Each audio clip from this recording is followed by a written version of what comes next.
YouTube! Hoje eu vou estar aqui com mais um vídeo para vocês, galera. E galera, hoje chegaram lá no meu canal e pediram assim para colocar assim link na descrição do vídeo, tipo assim, link de site, essas coisas. Eu vou estar ensinando para vocês. O primeiro passo aqui, galera, vocês entram aqui no seu Chrome aqui, no seu Google Chrome. Você pesquisa aqui. Aí, ó, vai entrar em qualquer coisa aqui, ó. Imagem do Clash of Clans. Aí você vem aqui, ó. Faz aqui, ó. Você segura por um tempo. Você vem aqui, ó. Colar. Ou recortar. Poxa, será que recortou agora? Peraí. Não. Aí vocês vêm aqui.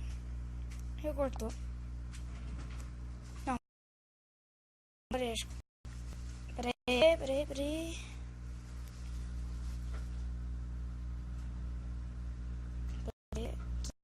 Vocês vão segurar, galera. Opa. Ai. Recortam. Recortou. Agora vocês vêm no seu YouTube. Lá no YouTube.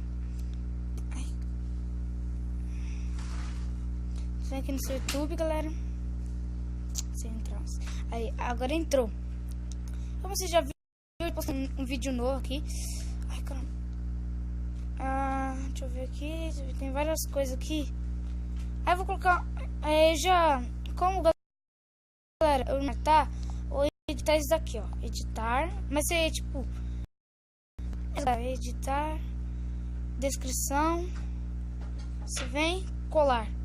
Aí, galera, tudo pronto aí, ó. Prontinho aí, ó. Aí depois você quer mandar, mas não vai ficar tão grande assim, tá, galera? Aí depois você vai lá, coloca aqui. Vídeo atualizado. Beleza. Aí você, aí você vai entrar. Viu? Tipo, deixa pra caramba. Aí, ó. Vai ter tudo aqui, ó.